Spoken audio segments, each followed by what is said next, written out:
I hope that you will introduce all of yourselves in the chat so that I can get a little sense of who is here right now.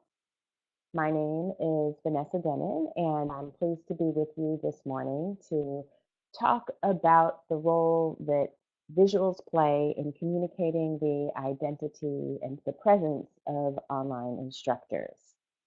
This is a really important part of the student experience in many classes, particularly in online classes, where they don't walk into a classroom and see an instructor at the front of the room, see the way a person moves, see the way a person is dressed, see the expressions on their face. There's quite a bit of information that is missing, but there's still quite a lot of information that can be passed forward about all of us. And those are the things that we are going to be talking about today. I see that we have Michael with us right now. Welcome, Michael. It's nice to have you here today. Um, I will tell you a little bit more about myself. Well, hopefully I have a few more of you introduce yourselves in the chat. Also, as I present today, I'm happy to take comments or questions along the way. I'm usually pretty good about being able to follow what's happening in a chat at the same time that I'm presenting, but of course we'll have time for questions at the end. So let me share a little bit about myself. I am a professor of instructional systems and learning technologies at Florida State University. So I'm here in the United States. I know it's afternoon for many of you, but I just got up here this morning. It is always interesting when we get these global things going and we can see people online at all times of day. In addition to being a professor here, I'm also the editor-in-chief of a journal, The Internet and Higher Education. And if you see on the slide my photo there, it's what I've been using most recently as a profile photo. It's often cropped for profile purposes, but the larger image was portrayed in my university's library for a period of time. A few years ago, they started putting up photos of the faculty. They blew them up into big posters, and they wanted images of us doing whatever it is that we do professionally. Um, and they put a word underneath them. And the word that I had underneath mine was share. Hopefully you can see by the iPad that I'm holding in that photo that I have a number of the social media sharing icons on there. And I chose to use this photo today and to share all of that because this is a big part of who I am. And this photograph was an opportunity for me to use a visual to communicate my identity to other people. The types of work that I do here as a professor of instructional systems and learning technologies focus on how people use online tools, so social media often, but also tools that are locked inside classrooms like discussion forums within a learning management system in order to build a sense of community, to engage in a variety of networked knowledge activities. So all of this is quite important. Okay, so I want us to dive in by visualizing a few things this morning. I want you to think that you are a student and you are enrolled in an online class. As a student in that online class, you are about to see an introduction from your instructor. Think about how you feel when you see this. So let's go to the first one. There you go. It's pretty plain, isn't it? Just, hi, I'm your instructor. Here's my name. It doesn't tell us very much information. It's all text-based information. It's not a very exciting introduction. Think about whether you have a sense of this person right now in any way. What can you tell about them? There's not very much, just that they're their instructor and what their name, presumably a last name in this case, is. The name doesn't really give away a lot of detail either. Um, how would you feel about now needing to interact with this person? How do you feel about knowing that this person is going to be assessing you? Do you feel like you can build a relationship with this person over the next several weeks while you're in a course with them? If you're feeling a little isolated and alienated by it, you should be. You don't have a lot of information. This is pretty common in a number of online classes. Or we get something like this. It's the same text. I'm not changing the text. We're here to talk about visuals today. And we have a default profile photo. It's a very generic image. Again, it tells us virtually nothing about this person except that they declined to put up an image. What does that mean for us when an instructor declines to put up an image, when they just leave that default profile icon on the screen? It could mean a variety of things. It may tell us that they just put forth absolutely zero effort in order to put together a profile, that they don't care about communicating anything in this venue to us. It could tell us that they're very busy and it was one of those nice to do things that they simply did not get around to doing yet. It could tell us that for some reason they're very shy and they don't want to, they're not comfortable sharing their image with the rest of us. But once again, it's very difficult to know that you are putting your learning over into somebody else's hands and to not have any sense of that person whatsoever. Here is another one. Now we have an icon that starts to be gendered, and we think, okay, we have Smith here, and it's Ms. Smith. Um, but that still doesn't tell us very much information. We're not very confident about it. So let's switch over now and let's take a look at another one. This one has an avatar. And of course, there are many avatar creators that you can use online and create an image for yourself. This is one that my students created for me. Um, does it look like me? Uh, Maybe a little bit in general. It's got the same coloring, more or less the same features. Did I have to choose something? Did they have to create an avatar that looked like me? Absolutely not. They could have made various choices along the way. So you have an avatar. You may or may not trust who's really behind the avatar if you see an avatar for an example of who your instructor is. But it does maybe make us feel a little bit better that there is a person on the other side of all of this. And let's move to the final one of these examples that I have for you. Again, noting that I'm not changing the text at all. I'm just changing the images. And here we have, I chose to use a stock photo, admittedly, this time because you're already here talking to me and you can see me on the video this morning. Um, but with a photo that is a real person and they're looking directly at you, it gives a very different sense to it. And you start to feel a little warmer. You start to think, oh, this is Smith. Look, it's a real person. She's smiling. She's dressed professionally. We get a bunch of cues about her. She stands up straight. She looks very confident. That helps convey the sense that she is going to be knowledgeable and she's going to be well in charge of our class. So a simple static photo can actually create quite a very important feeling for a student in an online class, absent very much textual information.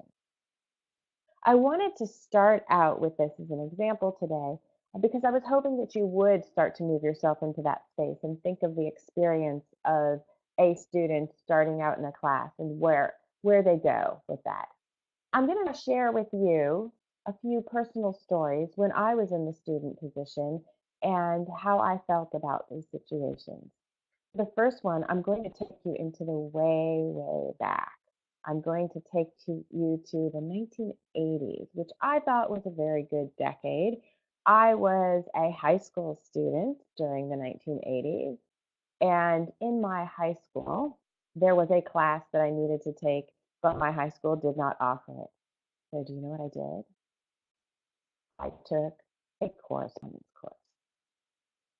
I took a correspondence course and it took me, I'm a little embarrassed to admit, but it's actually pretty typical to have this type of situation for somebody who's learning at a distance. It took me 2 years to finish this course. And part of why it took me 2 years to finish the course was that I wasn't very motivated. And the image that you see on the screen paints for you the picture of my experience in that course. I completed my lessons and then I put them in an envelope. And the envelope was always addressed to Mr. G. O'Sullivan, who lived off in the nearby big city.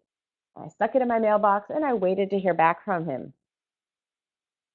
I had no sense of who he was. I actually created this whole image in my mind of who Mr. G. O'Sullivan was. I gave him a first name. For some reason, I named him Gilbert. And then I got an image of what he must look like. I never actually had any communication with this man other than just getting the check marks and good jobs sent back on the mail, handwritten on my paper. So I had very little clue of who he was.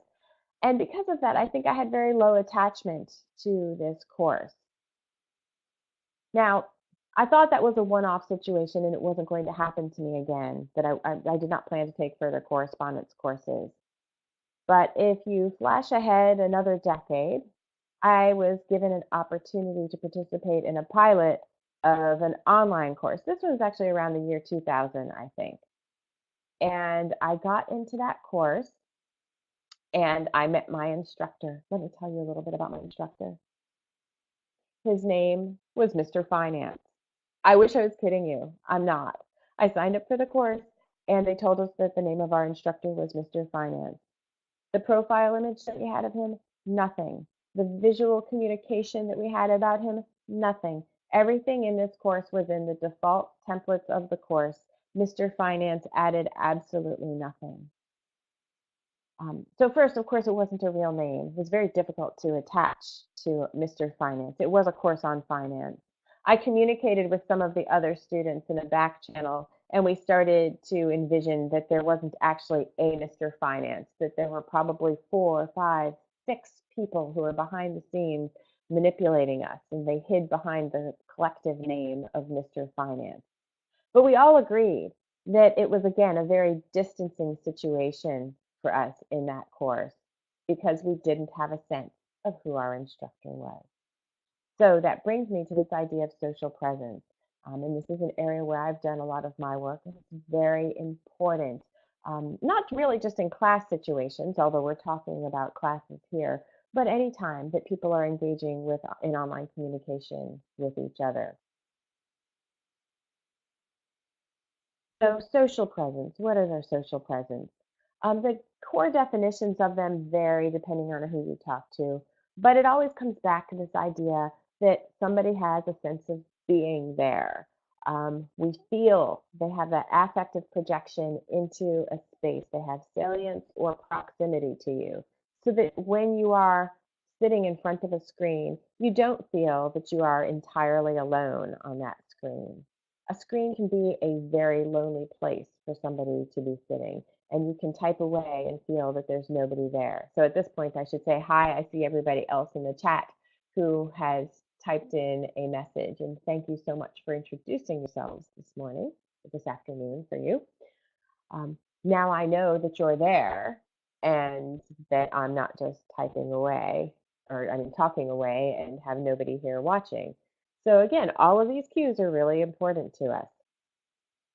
Often when we talk about social presence, it comes out of the community of inquiry model, and here's a visual representation of the community of inquiry model. I want to note that the community of inquiry model does not own the concept of social presence. There are other people who talk about social presence in online settings without talking about the community of inquiry model, but nonetheless, it's an interesting model for us to take a look at for a moment. In the community of inquiry model, you can see that there are 3 major types of presence that are of concern when you get into a class situation. So we have social presence, and that is having a sense of who is there, that you are engaged with the other people in the environment. As an instructor, that you are thinking very much about that learning environment, the tone you set for your overall course, how you want people to feel each other being there and interact with each other. There's cognitive presence, and that is going to relate to all of the cognitive learning that is going to take place. And then there's teaching presence, and that relates to all the pedagogical elements that sit on top of the content. So it's not enough for this theory to have all of the cognitive components in the course content, and it's not enough to just have the pedagogical elements in place. It's really important that we convey social presence as well. And social presence can be conveyed both through text and through images. And unfortunately, it's something that some people, again, tend to overlook. They get very focused on the content and the pedagogy, what I've put up for my students to interact with specifically for learning purposes. And whether or not that is high quality is very important. But if my students don't have a sense that somebody is there, that the class has some personality, that there's interaction space, that we're all supposed to be in this together, the class tends to fall apart. And the instructor is the person who really has to set the model for this to happen. So this is why we care about social presence in online classes. Michael Moore brought us the idea of transactional distance. That's the distance between the instructors and learners, and talks about how it can really inhibit communication when we feel that there's a large transactional distance.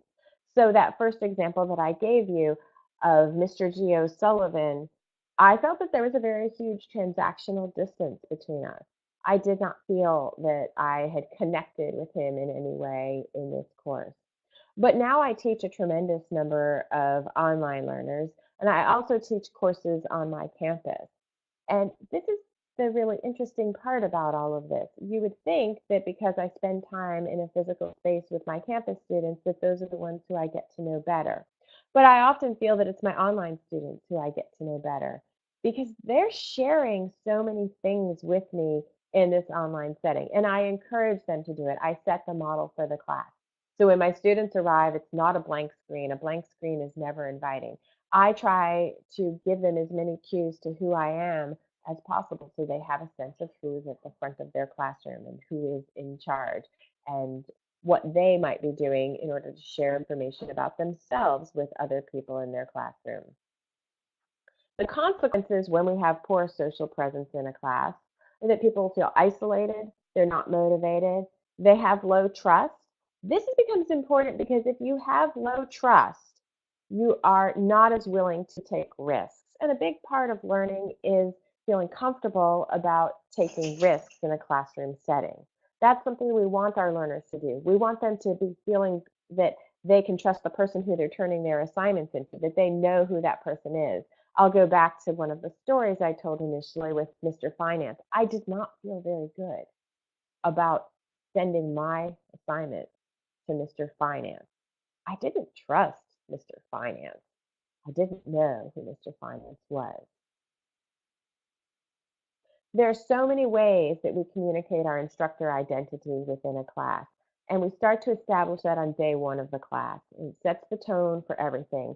It's both verbal and visual, and a lot of instructors tend to overlook the visual components of it, which I think is most unfortunate. And I want us to spend the rest of the time this morning talking about those different visual elements and how we build them in, as well as what students will do absent any visual elements that are offered to them explicitly in the class setting to try to get a sense of that person who happens to be teaching them, because it is that important to them.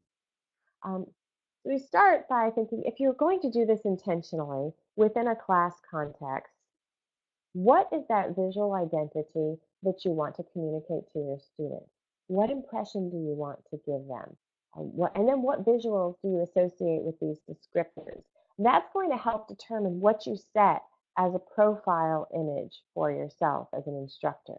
Now, a lot of people, what they end up doing is just defaulting to whatever headshot it is that they have. And often we don't have a lot of control over those headshots.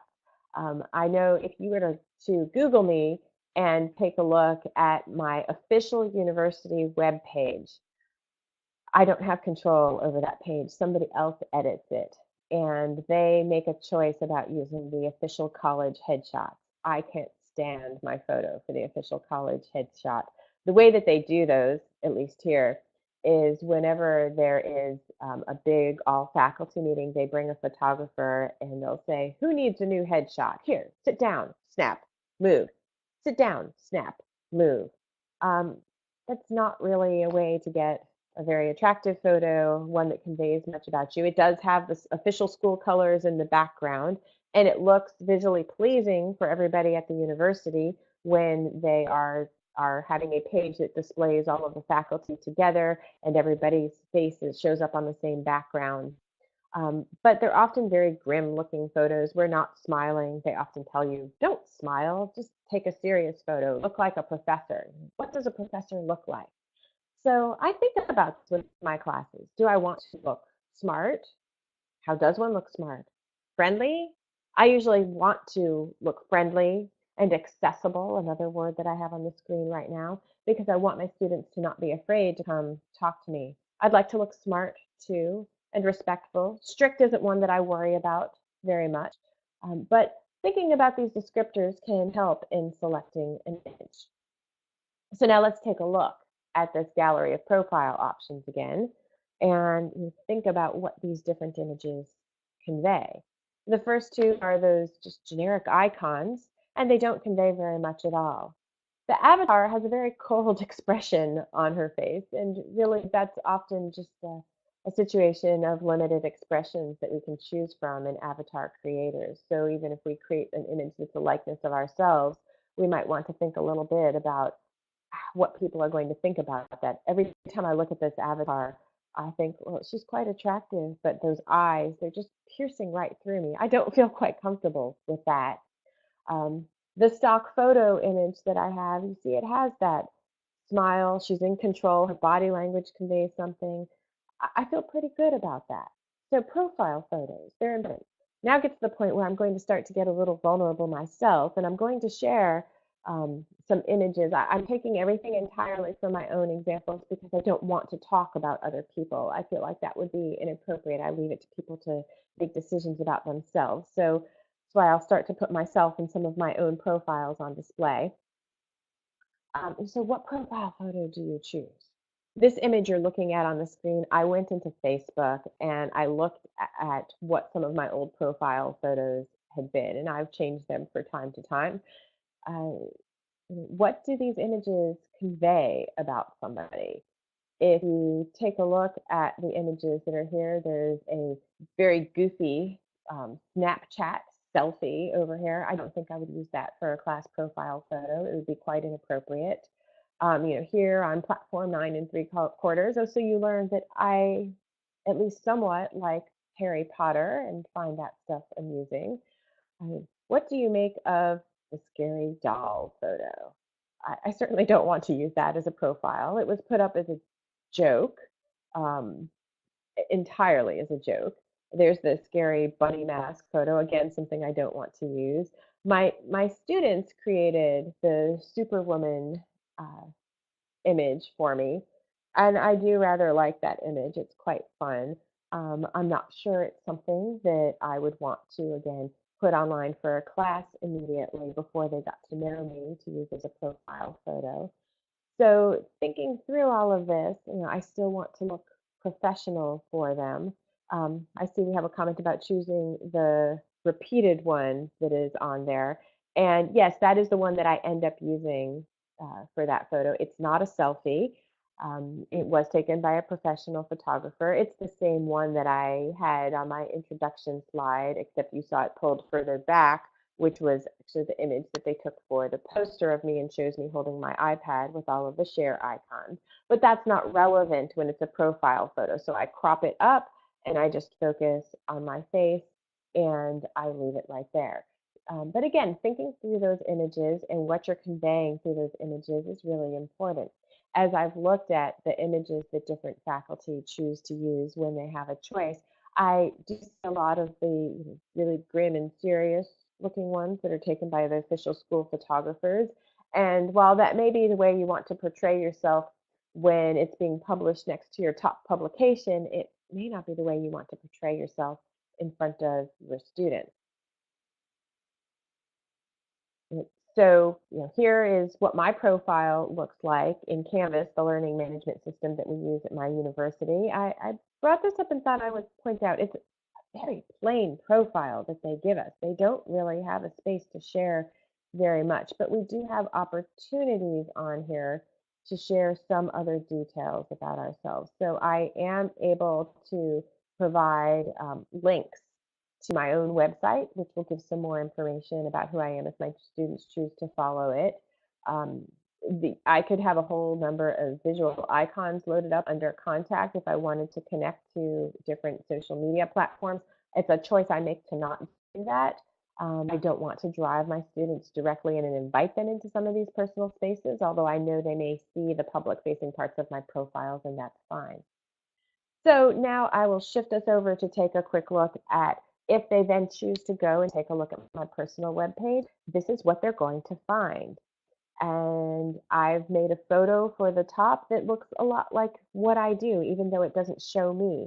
I think that photo is really quite important to my identity as an instructor. My mug says Internet Girl. I've got my mug. I always have a mug. See, today it is the best day ever, isn't it? Um, my omnipresent iPad, my headphones, which always go around with me. You can see how a lot of this is duplicated. I don't have the little platter of cookies right now, unfortunately, and my glasses, which I sometimes need if I'm going to be reading. So that's my academic self that is there. We also tend to overlook the power of emojis in the classroom. I see I've got a comment there. Do I get friend requests from students on Facebook? Absolutely, I do get those. And so I don't like to drive people directly there. Um, Going back to the idea of emojis, emojis communicate quite a lot. I wouldn't recommend using all of these emojis with students. That's just for the sake of the screen. But a simple smile can make such a big difference at the end of a text-based message. Sometimes students read our text messages to be very stern and serious, and then they walk away from the interaction feeling a little bit unsettled. And a simple smile can turn that around a little bit to let them know that you conveyed that message with a smile. I find it to be particularly true when I send a very brief and to the point message because I'm not saying a lot in that message. And when you use very few words, people want to read into that. It leaves them feeling nervous. Templates. We don't think a lot about the templates that we choose to use. Um, Sometimes we use officially university sanctioned ones, and those communicate I am an official representative of this institution, and that's maybe what the message that we want to send. Um, I chose a template for today really because it gave me the good workspace that I wanted, because it wasn't going to be overly cluttered with design. It was going to be pretty simple. I chose colors that I liked, and I did purposefully go with vibrant colors because I wanted it to make you think a little bit about that. What does it mean when it shows up that it's purple and pink together? What does that convey about that person, as opposed to if they had chosen, let's see, if we take a look on the screen, if we had chosen the template that's called crop, that's very plain, or the one beneath it that's called organic, that has the wood grain there. What do these different templates start to tell you about somebody who is presenting to you? And of course, it's not just the templates, it's the color. We have these choices of colors, and sometimes people don't change default colors on things, but if they do, how does a color make you feel? Again, we control a lot with the colors that we choose. Now, getting to this question that I had of do I get friend requests from students on Facebook? Yes, I do. And it's important to think about how identity and visual identity doesn't just live in the classroom. So there is this instructor image that we may all set up for ourselves, whether people see it in the physical classroom or they are seeing whatever it is that we've chosen to portray in the online classroom. But then we are people beyond that. And there are other images of us. In the physical world, it's when your students run into you at a restaurant or at the grocery store, the gym. And in the online world, it's when they find images of you that happen to exist online. This can create the phenomenon that's called context collapse. So it's when different parts of your world come together. And that's not necessarily a problematic thing. Sometimes it's rather joyous when you learn that these people over here who you know and these people over here who you know each other, and now we're all a larger network and we enjoy that. But sometimes it is a distinctly uncomfortable experience when you see people from another context of life merging into one of the contexts of your life where you don't necessarily want them. This happens so easily because what do students do? They go to Google. They go to Google and they see what they can see about you. As an instructor, you want to think about what your students can see about you visually and whether or not that is the image that you want to portray to them, and whether or not you are uncomfortable with those things. And sometimes it can be inadvertent and you don't immediately realize it. So, again, going from some of my own examples, here is Instagram. If you went right at this moment and took a look at my Instagram account, these are the images that you would see immediately at the top of it. So you can see two glasses of wine. This is from, I think, last Friday evening when my husband and I went out before we had to pick up our daughter. And then you see two adorable dogs there, right? Except, of course, they're not real dogs, they're dog masks. And that's from Halloween last week. If you're looking at this, you probably get a sense of, okay, here's somebody who likes to go out. Here's somebody who has a little bit of a playful sense. You see my fortune from a fortune cookie. Why did I choose to share that? What about that is interesting? There's an image of a selfie of people I presented with at a conference about 2 weeks ago. And the last two images on there are images of the damage from Hurricane Michael, which hit at the beginning of October here where I live and caused quite a bit of damage locally. So I was sharing that with other people. If you look at these images, you can see that a few of them seem to be quite intentional to portray information about me. Like obviously, the glasses of wine are sitting there, kind of staged and framed out there. The selfie with the dog masks, which I thought was hilarious at the time. But the ones of the hurricane, I just wanted to share information with people, not about me, about the local area. But by choosing to do that, I have also shared some information about myself. I'm comfortable with all of these images being out there and my students seeing them. I know that for some K-12 teachers, having the glasses of wine might be an issue, at least here in the United States, that some parents could see that and might take offense and complain about the teacher. That has been a very real issue for us. Here's what you will see if you go to my Facebook page. So the top of my profile, there again, I've chosen to repeat a profile image that I like because I feel like it comfortably communicates who I am personally and professionally. That's a comfortable zone for me. There's Thailand in the background, somewhere I traveled this summer, and I always have rotating travel images. So if you look through that, you'll have a sense of where I go. You'll learn that I like travel adventures quite a lot. Some of my most recent things that were posted on Facebook. You can see they're not me, but they tell you things about me. There's a news story with an image of an alien probe. I thought that was really funny that we've just discovered there was an alien probe that came to Earth. Mom, okay, that's something my kid made for me. Now you learn that I am a parent. There's the delicious apple crisp that I made. Um, you know, all of this tells you bits and pieces about me. There are things that are online about us that we did not share intentionally. And we don't have a lot of control over these things, but we need to think about how other people are going to see them and what they will think of us. So, this image you're looking at now comes from my local newspaper. And I, 2 years ago, we had a hurricane hit here, and three big trees were down on my house. That picture is taken a few days after the hurricane in the basement where my family was having to live because there was so much damage on top of the house. And we didn't have power. It was fairly rough conditions. The basement is an absolute mess. Um, you know, I'm a little embarrassed by the photo being out there because it's my house and it looks like a mess, but it's there and people can find it without having to Google very hard. So again, these are things that you have to be aware of. People will come up to me and say, "Oh, your house got so damaged in the hurricane. How did you know? How did you know?" Like, "Oh, well, I saw the photos online." And with this, there were other photos that were online that show the trees on the house and all of the damage that incurred. So people had a lot of visual information about what was going on in my life, and it wasn't anything that I had shared. Again, the company that we keep is another thing that gets communicated about all of us. So it's not just us, but all of our friends.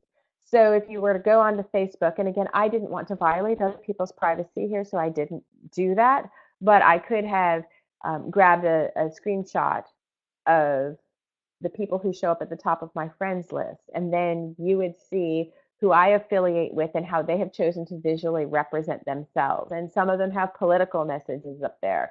And if they have political banners or icons as part of their image, that lets you know the kinds of people and the kinds of beliefs that I might have through this visual representation. Again, it's a lot of information, and I need to think about whether I want other people to see it. So I might make decisions about whether or not I want to allow other people to publicly see who is on my friends list, who is the company that I keep. Will that change their impression of me? So I'm going to wrap up the presentation component of this now. And ironically, this last bit is the one slide that doesn't have an image on it. I wanted to point that out to you. So now I've gone to just straight text. And doesn't that feel a little bit different? As I wrap this up and try to summarize my thoughts, uh, I think it's important to remember how complex and multifaceted visual identity is, and the fact that we cannot control it entirely. So we can control what we choose to share in our learning management system in a class, whether that be what we put on a profile page, what we share in other arenas. And I didn't grab an image of an introduction that I would write to my class and additional photos that I might put in there that tell them a bit more information about me. But you saw my website that they can link out to and get a sense of me. But again, if they go Googling, there are other things that they will find about me. And that's not always in my control.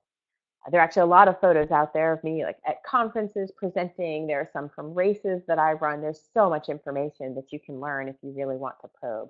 This visual identity is really important. And I think it's creative, but not enough people take advantage of the potentially creative elements of it to think about how they can really express their personality to their students, their online students, through their visual identity. So what I encourage you all to do as you yourself are creating your visual identity online, or those of you who are working with instructors who do that and are thinking about so much about course design, perhaps thinking about encouraging your instructors to take some more time to think about the images that they share of themselves, as well as the choices that they make about templates and colors and other kinds of pictures that they want to share, what that communicates about them to their students. So with that, I will close out the formal presentation part of this, and thank you very much for being here. I'm happy to answer any questions that you might have.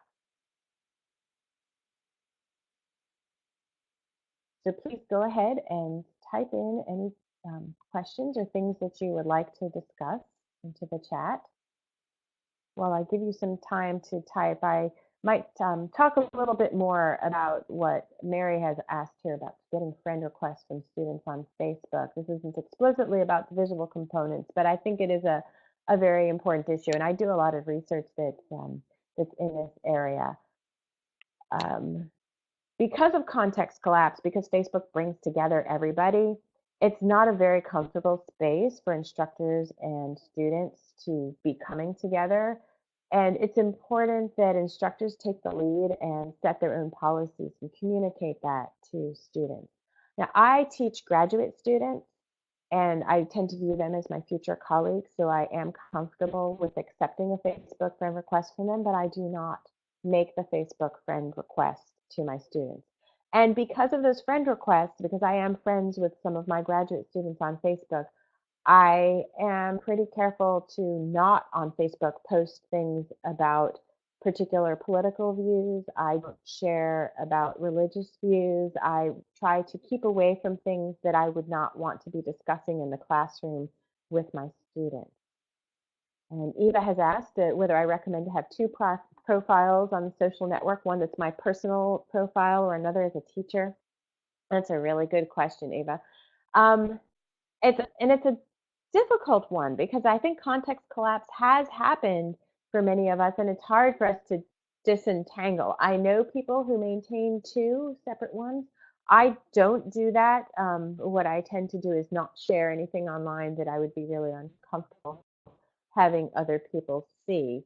On Facebook, having the two profiles is technically a violation of their terms of service, so I don't encourage people to do that because ethically, I feel like it's not the appropriate thing to do. Not judging anybody who has done it, but just saying I don't feel as somebody who does research in this area and who teaches in this area that I should be encouraging people explicitly to violate terms of service or setting that as a role model myself. So instead, I just self censor on there. I have tried to have multiple Twitter accounts before, and I just find it to be too much for me to maintain personally.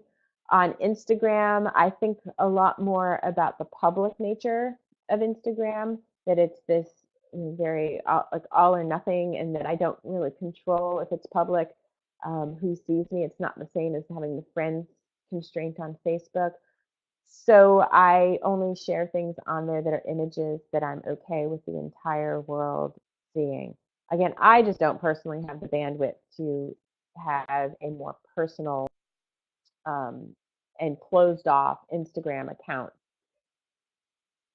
that I would share only with my family or friends. That would be too much. But I'll look to Facebook as the platform for sharing things like photos of my child because on Facebook, I'm really restricted to people who know me in real life.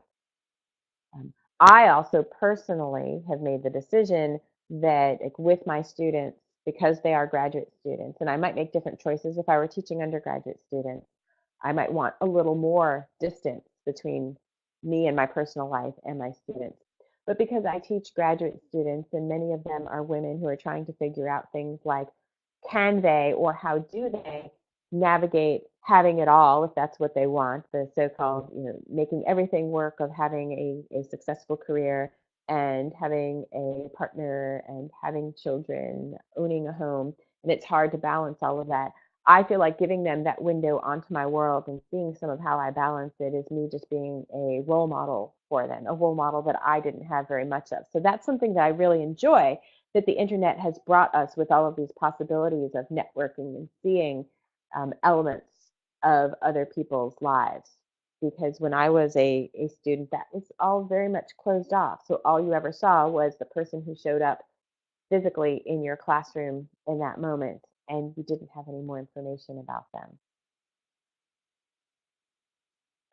Okay, I see we have a great question here about the community of inquiry and whether the number of students in a class changes social presence. It certainly doesn't change the importance of social presence, but it does change the social dynamics of a class. It changes what becomes possible.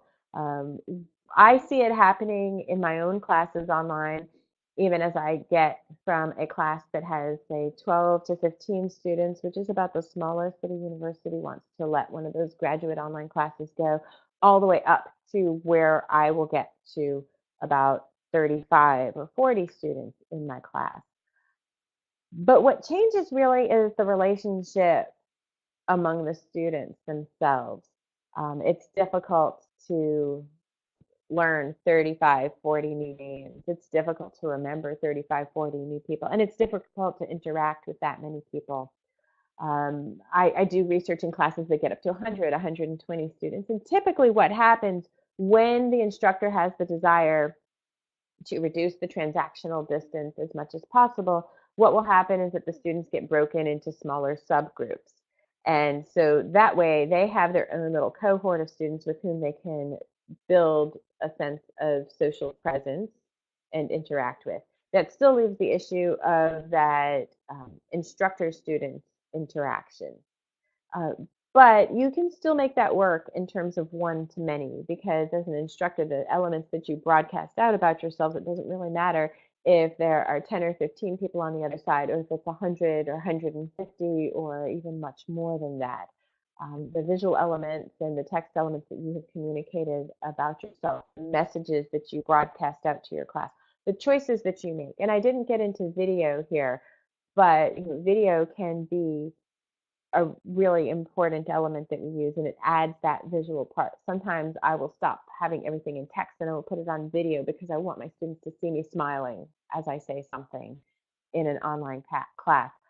All of that creates a greater sense of social presence for your students. Now, if you flip it around as the instructor, for you to get a sense of who your students are, that becomes equally important. Sometimes you can get lost in just this sea of names and you don't know who these people are. They're just names.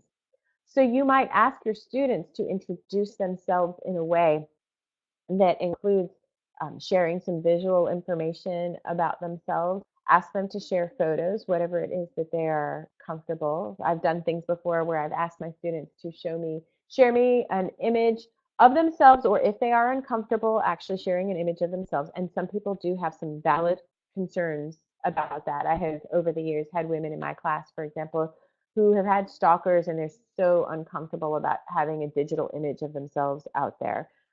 So I'll ask them to choose a representation of self for their class, and perhaps to also share an image that is either something that represents something they do or particularly like, or something that they aspire to. And with that, I get so much information about those students. They start to become memorable to me. I attach these images to their names so that I can continue to think about them. Something else that I like to do with my online classes, there's a great little tool that's called Flipgrid, and it has just been made free. I'm typing it into the chat so that you have the exact name of it. Let me know if any of you are Flipgrid users already.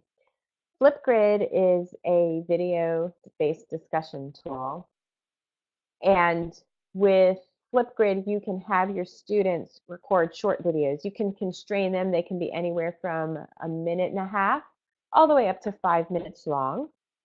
And on whatever topic you want, they can record a brief video, and then other people can leave video comments for them. And people can also leave them little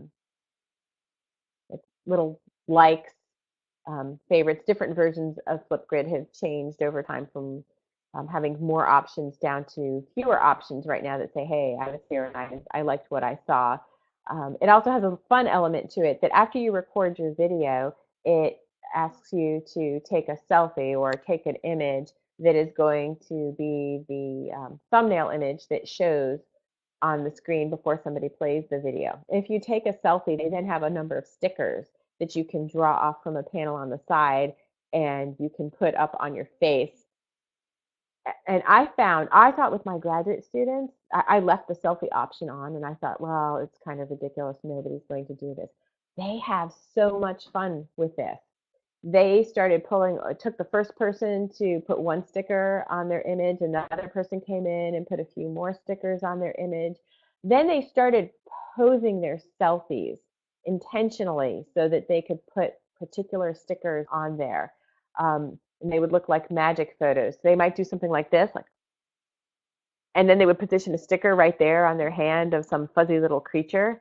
And they were being wildly creative, and you started to learn so much about their personality from it. So I recommend trying something like Flipgrid, and that way you'll get not just the image of your students, you'll get their voice, you'll really get a full sense of the people.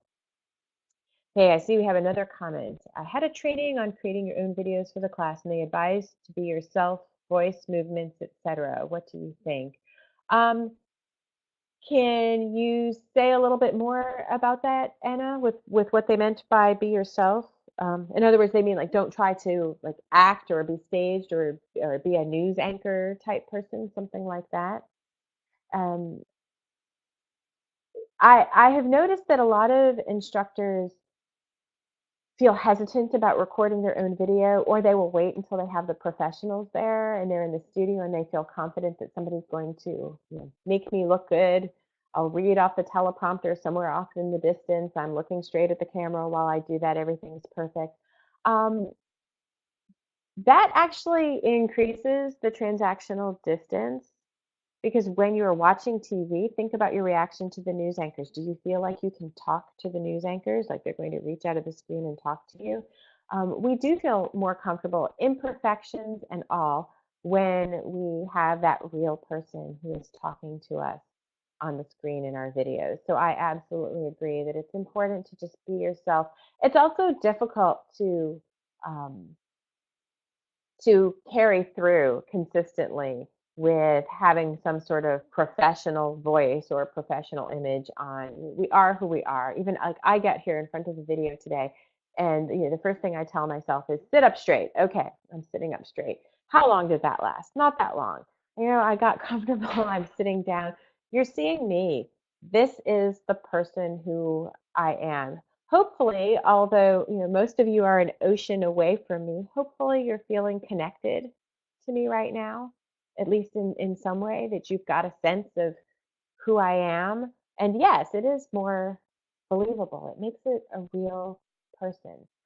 I was surprised as I was preparing for this. I did a little bit of a vocal check. I was curious, like, what do my colleagues do?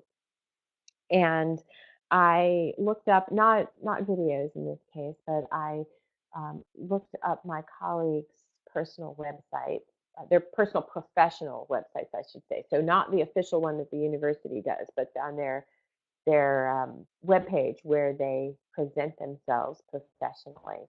And I was surprised to see how many of them did not have an image of themselves on there at all. It was all just listings of their accomplishments. And I thought, wow, I'd really like to see that image of somebody, especially a week ago, I went to a conference and it was a mini conference and I had a list of people who were to be there and I knew their work professionally, but I didn't know them. And to be honest, I didn't know what most of them looked like. So I went online to try to find some photos of them, and that was really important to me. What I also noticed, and you've probably seen some of this before, there are a few occasions where somebody hasn't changed their profile photo in, dare I say, decades. And then you see the actual person and they really don't look like the profile photo anymore. It makes it hard for us when we see them in person to figure out who the person is. But seeing some images of people that look a bit more natural certainly make it easier to reconcile that person you see on profile or the person you see online officially and the person who you run into in the face-to-face setting. I have it all the time now where I go to professional conferences and I I was going to say I see students, but I don't recognize them often at first. I haven't seen as much of them as they've seen of me.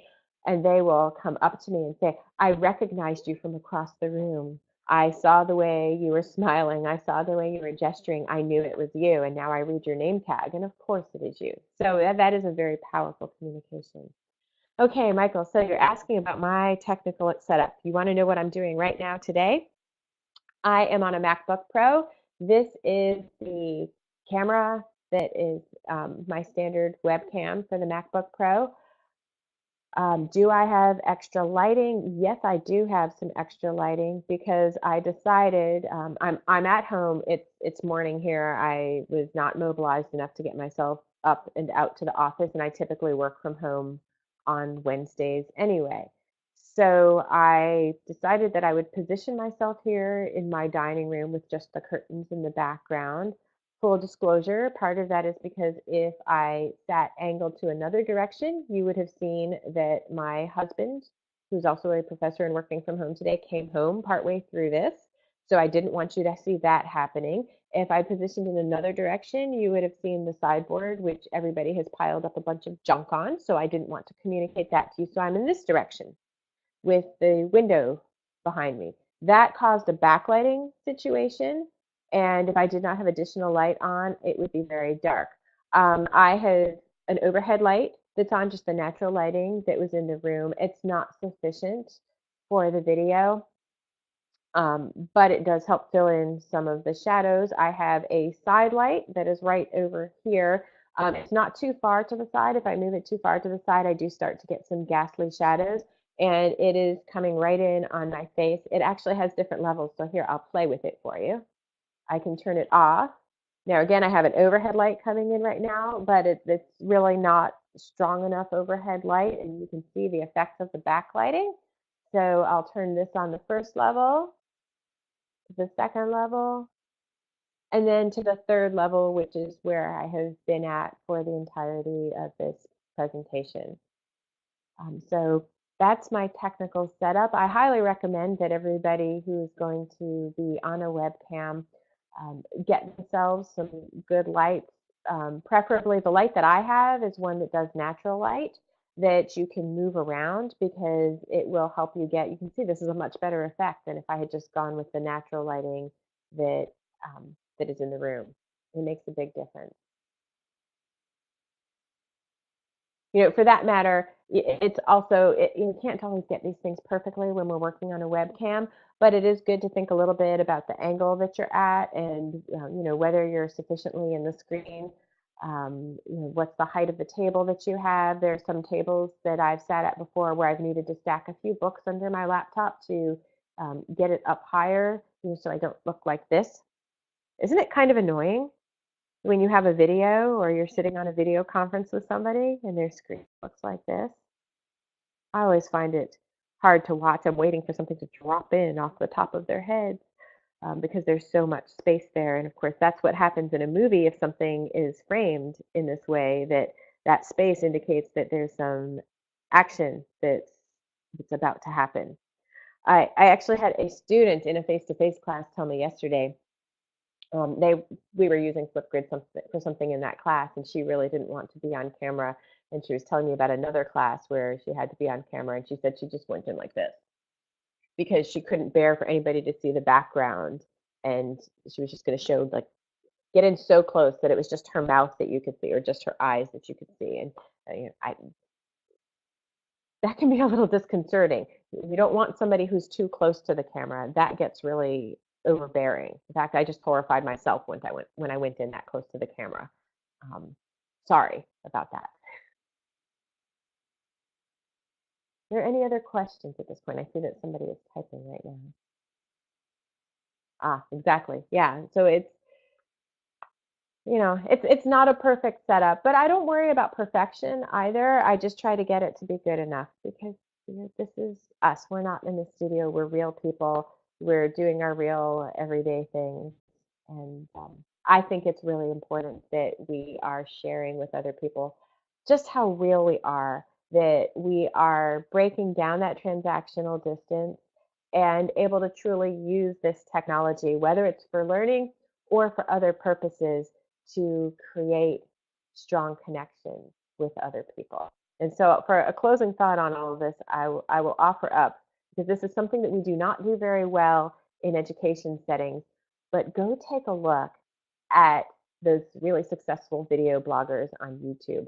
Watch some of the videos that they make. Theirs might be about gaming, about putting on makeup, about things that you're entirely not interested in. But the ones who have a lot of viewers, they've got this down. They have figured out how to address the camera, how to share things about their lives, and to really break down the transactional distance to the point where the people who are looking at the images of them, as well as the images of their life that they choose to share, feel like they have a strong and personal connection. All right. Thank you very much, everybody, and I hope you have a wonderful rest of your day. And feel free to connect with me outside of this and build your professional network. It's been a pleasure.